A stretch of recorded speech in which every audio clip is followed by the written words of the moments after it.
everyone, and welcome to our lesson on the Boston Tea Party. This lesson would be geared towards upper elementary students in 4th through 6th grade.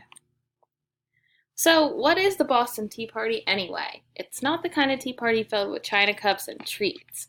On December 16, 1773, American colonists called the Sons of Liberty boarded merchant ships in Boston Harbor, disguised as Native Americans.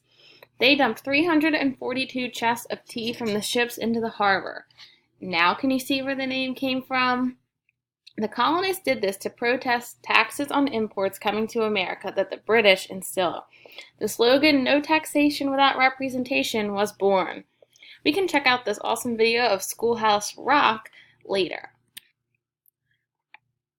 Now you might be wondering why this is important and why we'll be learning more about it.